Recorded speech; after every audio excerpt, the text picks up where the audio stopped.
साथियों, शाम का ये पहर है, करीब 5:30 बजे का वक्त है और आपको मैं इस समय दशाश्वमेध घाट पर हूँ और यहाँ की भीड़ दिखाना चाहता हूँ।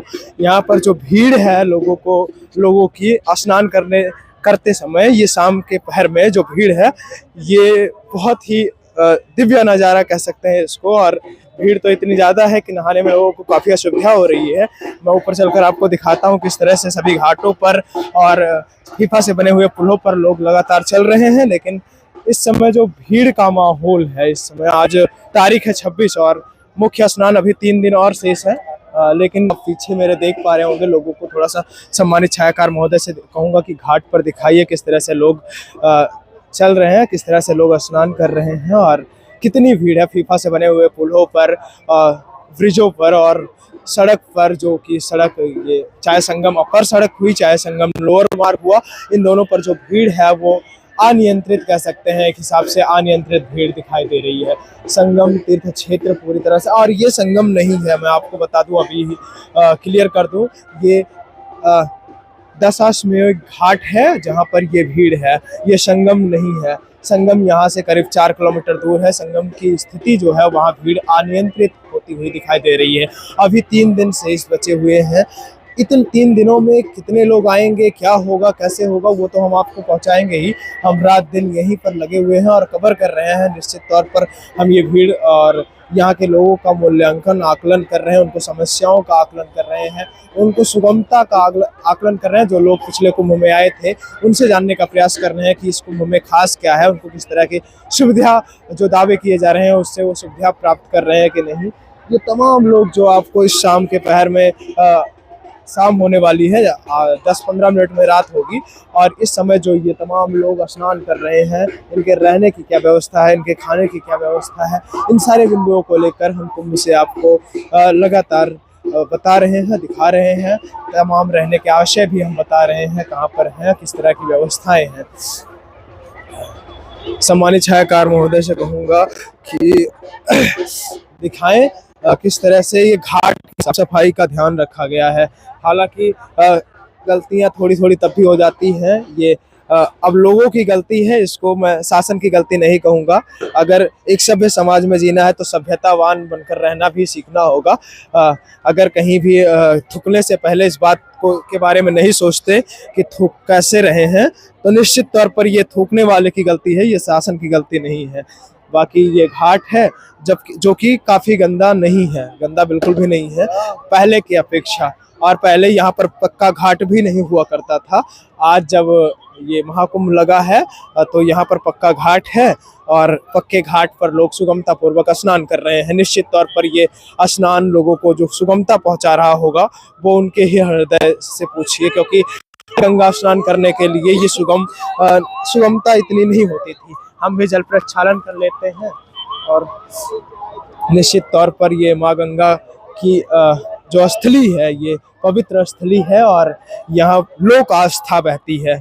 ये माँ गंगा सिर्फ नहीं बह रही है, पूरा का पूरा धर्म बह रहा है और धर्म के समागम में इस समय हम हैं। महाकुंभ धर्म का समागम है और मेरे धर्म की जो सबसे बड़ी अच्छाई है, वो जो मैं आपको कहता हूँ, वो ये है कि इस धर्म के करीब आसपास लाखों, करोड़ों, हजार करोड़ों की अर्थव्यवस्था बहती रहती है। जैसा कि आप सभी देखिए, ये दुकानें जो लगी हैं, ये आर्थिक समागम का भी प्रतीक है। ये गंगा का किनारा, ये प्रयागराज इस समय अर्थव्यवस्था का भी हब है। सिर्फ धर्म का समागम नहीं, आर्थिक व्यवस्था का भी समागम है। निश्चित तौर पर यहाँ पर जो आने वाले लोग हैं उनको बड़ी सावधानियां बरतनी है, क्योंकि इतनी बड़ी संख्या में अगर लोग कहीं स्नान के लिए जाएंगे तो निश्चित तौर पर उनको सावधानियां बरतनी होंगी। अगर वो सावधान नहीं होंगे तो उनके साथ हादसे होंगे ही। और ये माँ गंगा का पवित्र जल है जो कि दिव्यता से, भव्यता से भरा हुआ जल है और यहाँ पर गहराई बहुत कम है। माँ गंगा की गहराई जो है वो काफी कम है। लेकिन कैसा लग रहा है? कैसा लग रहा है? बहुत अच्छा लग रहा है। त्रिवेणी प्रयागराज से ही हूँ। ऐसा पहले से अच्छा क्या लग रहा है? पहले से यही अच्छा लगता है कि भक्तों का ये संगम ताता देख करके मैं बहुत प्रसन्न हूँ। यहाँ पर जब पहले आप लोग स्नान करने आते थे तो ये पक्का घाट था कि नहीं था? मैं पहले नहीं था। अभी इस घाट को बनाया गया इसी बार? महाकुंभ के लिए ही। हाँ हाँ, कैसी व्यवस्थाएं हैं आप? व्यवस्था तो भाई ठीक है। अब कुछ भाई संतों को भी करना चाहिए अपने से सेवा भाव। जहाँ पर गंदगी है वहाँ संत भी साफ सुथरा रखे अपने हिसाब से। कहाँ से आए हो? प्रयागराज से। कहाँ से आए हो? कैसा लग रहा है ये? अच्छा।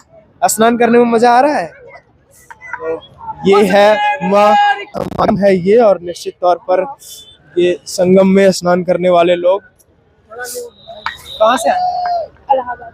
इलाहाबाद से? प्रयागराज में ही हूँ। अच्छा, स्नान करके कैसा लगा? बहुत अच्छा लग रहा है। क्या नाम है? मान्या पांडे। तो देखिए तमाम श्रद्धालु आकर स्नान कर रहे हैं। शाम का ये पहर है जब ये स्नान। जॉनी जी, स्नान करके कैसा लग रहा है? आपने स्नान किया? स्नान करके बहुत अच्छा लगा है। जैसा कि हम यहाँ पर आए हुए हैं, आपको पत्रकार महोदय मैं बताना चाहूंगा, मैं गया था यहाँ पर 25 दिसंबर को, और स्नान मैंने अभी यहाँ पर 4 बार स्नान कर चुका हूँ मैं। जैसा कि यहाँ पर एक तो मैंने आते ही किया था, उसके बाद 4-5 दिन बाद फिर किया था, और 13-14 जनवरी का मैंने स्नान किया है। बाकी मौनी अमावस्या का स्नान आने वाला है, ये भी करेंगे। बहुत शाही स्नान होगा, ये भी भीड़ ज्यादा मात्रा में होने वाली है।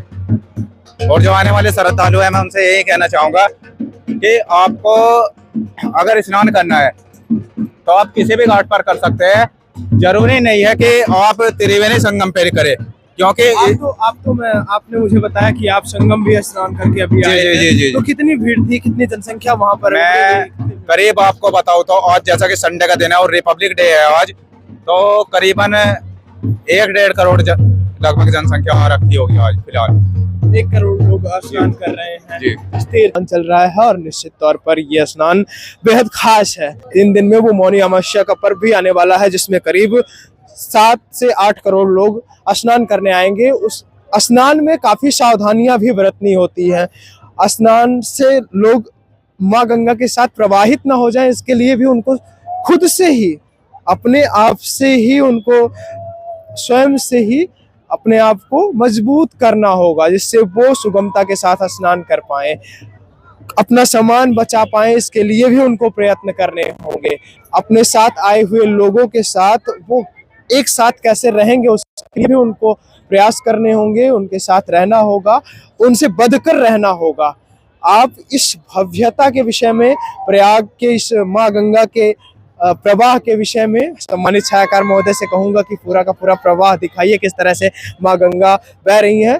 आपको बता दूं साथियों, ये गंगा जी हैं और इनकी गहराई इस समय ज्यादा नहीं है। इनकी गहराई 10 से 12 फीट ही है, लेकिन माँ यमुना की गहराई 90 से 80-90 फीट अभी भी बताई जा रही है। तमाम नाविक साथियों से हमने बात करके जाना था, तो हमें पता चला था कि माँ गंगा की गहराई बहुत कम है, लेकिन यमुना जी की गहराई काफी है। श्रद्धालुओं को बहुत सारे ध्यान रखने हैं। ये फीफा से बने हुए पुलों पर जो लोगों की संख्या लगातार बढ़ रही है, इसमें भी काफी ज्यादा सुधार हो। इससे और जो वाहन चल रहे हैं, अभी यहाँ वीवीआईपी मूवमेंट्स चल रहे हैं। एक अधिकारी आता है, उसके साथ 8 गाड़ियों का काफिला आता है। कोई डीआईजी रैंक का अधिकारी आ गया, कमिश्नर आ गया, डीएम आ गया, तो उसके साथ जो ये वीवीआईपी मूवमेंट्स चल रहे हैं। कोई मंत्री आ गया तो उसके साथ जो 10 गाड़ियां चल रही हैं। कोई महामंडलेश्वर आ गया तो उसके साथ जो गाड़ियां चल रही हैं, वो लोगों को पूरी तरह से प्रभावित करती हैं, उनको समस्या देती हैं। तो इसलिए मेरा शासन के लोगों से भी निवेदन है कि जो भी इस वीडियो को देख रहे हैं, उनके माध्यम से इसको कम से कम करें, क्योंकि वीवीआईपी मूवमेंट्स कोई बहुत जरूरी, अगर मंत्री आया है या आईएएस है, कोई अधिकारी है, तो ज्यादा से ज्यादा एक गाड़ी स्कॉट में चलाई जाए, क्योंकि तमाम गाड़ियां जो स्कॉट्स में चल रही हैं वो लोगों को प्रभावित कर रही है, जनहानि हो रही है, लोग दुर्घटनाग्रस्त हो जा रहे हैं, लोगों को चोट लग रही है। ये बहुत ही खराब है। आप इन तमाम सिस्टम के विषय में, शाम के इस पहर में जो ये लोग स्नान कर रहे हैं, इनके विषय में, और लाखों की संख्या में स्नान लोग गंगा के किनारे कर रहे हैं। गंगा के किनारे, ये त्रिवेणी संगम नहीं है। अगर त्रिवेणी संगम पर हम होते तो वहां का नजारा 1 करोड़ लोगों के आसपास का है। वहां 1 करोड़ लोग इस समय स्नान कर रहे हैं। भीड़ आज 26 तारीख को ही बेकाबू है, लेकिन अब देखना है कि आने वाले समय में 29 तारीख का जो मुख्य स्नान है, उसमें कितनी भीड़ आती है। आप इसके विषय में क्या समझते हैं, अपनी राय कमेंट बॉक्स में जरूर दें। विनम्रता भरा मेरा प्रणाम स्वीकार करिए। मैं गौरव विनायक हूँ, आप नेटवर्क भारत देख रहे थे।